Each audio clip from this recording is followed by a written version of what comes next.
You're lying in the dark right now, or you're staring at a screen pretending to work, but you can feel that specific weight in your chest, the one that shows up when you realize you've become a supporting character in your own life. You've been waiting for a version of yourself that doesn't actually exist to show up and save you. You think there's a future you who is more disciplined, more courageous, and less tired, but that person is a ghost. In this video, you will learn that the ghost isn't coming to help, because you're the one who killed him with every small, silent not today you've ever whispered. It's quiet now, just us. Think about how you spent this morning.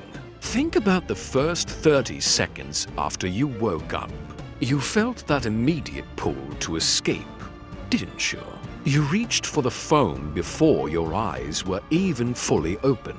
You needed to see what other people were doing so you didn't have to face the fact that you weren't doing anything. You scrolled. You checked notifications that didn't matter. You fed your brain digital junk food just to numb the low-level anxiety of being awake. This is how your life is leaking away. Not in a massive explosion, not in a tragic accident. It's leaking through the cracks of your comfortable afternoons. You tell yourself you're busy. You've got emails. You've got errands. You've got plans. But if we strip all that away, what's left? You're running in place. You're exhausted at the end of the day, but you haven't actually moved an inch closer to the person you promised yourself you'd be 5 years ago. The days are starting to blur. Monday looks like Thursday. This month looks like last month. You're waiting for a sign. You're waiting for a crisis or a miracle to kickstart the real change. But the truth is, the right time is a lie you tell yourself so you don't have to feel the sting of your own cowardice. You're addicted to the comfort of your own disappointment. It's familiar. It's safe. It's a warm blanket of maybe next week. Let's talk about the deals you make in the shower. You know the ones. You stand there under the water and you plan. You get inspired. You decide that tomorrow is the day everything changes. You feel a surge of pride just for thinking about working hard. You get the dopamine hit of the achievement without actually doing the work. And then, the moment you step out and get dressed, the world gets loud again, and you let that vision slip away like steam. You betray yourself before breakfast, and you don't even have the decency to apologize to the person you're betraying. The enemy isn't the economy. It's not your boss. It's not your upbringing or your lack of resources. The enemy is the fact that you've become a professional at negotiating with your own potential. You've become an expert at talking yourself out of things that matter. You tell yourself you're resting when you're actually just rotting. You tell yourself you're preparing when you're actually just procrastinating. Look at your hands. Look at your life. Are you actually proud? Or are you just good at pretending? You've built a cage out of, I'll start when ... and you've lived in it so long. You've started to love the bars. Every time you check your phone to avoid a difficult task, you are voting for your own insignificance. Every time you choose the easy path, you are telling your subconscious that you aren't worth the effort. And the worst part? You're the only one who knows. Everyone else sees the mask. They see you getting by. They see the person who is doing okay.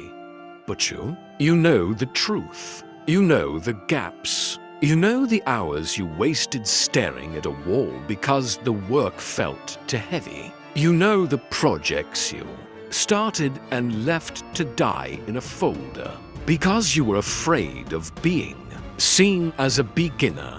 Time is not a renewable resource. It is a fire that is consuming you every second. You act like you have 1,000 years to figure this out. You don't, while you're finding yourself. The clock is stripping away your health, your opportunities, and your edge. The versions of your life that were possible at 20 are gone. The versions that were possible at 25 are closing. Does that hurt to hear? It should. It should make you feel sick, because the true change you keep looking for isn't a destination. It's not a bank balance or a title. It's the end of the civil war inside your own head.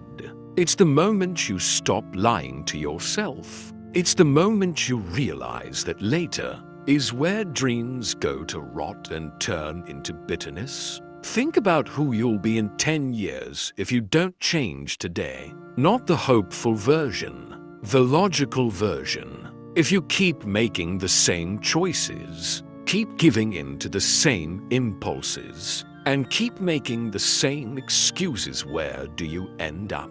You end up older, more tired, and filled with a type of regret that no amount of money can fix. You'll be the person at the party talking about what you almost did. Is that enough for you? Is that the legacy? Change isn't about feeling good. It's not about finding a spark. It's about the brutal, repetitive, unglamorous work of doing exactly what you said you would do, especially when you feel like a hollow shell. It's about being your own master instead of your own slave. It's about looking at the easy path and choosing the hard one. Not because you're a martyr, but because you finally realize that the easy path leads to a cliff. You don't need another book. You don't need another podcast. You don't need me to tell you what to do. You already know what needs to be done. You've known for months, maybe years. You're just waiting for permission to be great. But nobody is coming to give it to you. The world doesn't care if you fail. In fact, it's easier for the world if you stay exactly where you are, quiet, consuming, and compliant. So, here it is. The truth you've been avoiding. The life you want is currently being buried under the life you're settling for. Every hour you spend being comfortable is an hour you've stolen from the person you were meant to be. You are currently murdering your own potential with 1,000 small cuts of tomorrow. Stop waiting for the feeling. The feeling is a liar. The motivation you're looking for is a fair weather friend who leaves the moment things get difficult. You don't need motivation. You need a backbone. You need to look at yourself in the mirror and be disgusted enough to move. The silence is back now. You can hear it, can't you?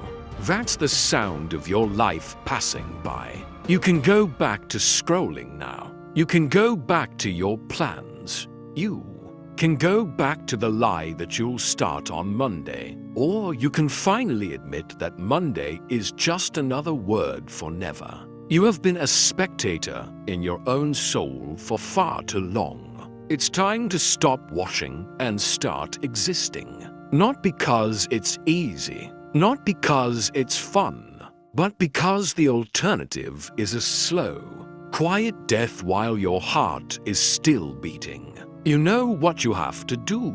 You've always known. The only question left is whether you have the courage to stop being your own greatest disappointment. Be the man you promised you'd be. If this conversation was the one you needed to hear, you'll know what to do next.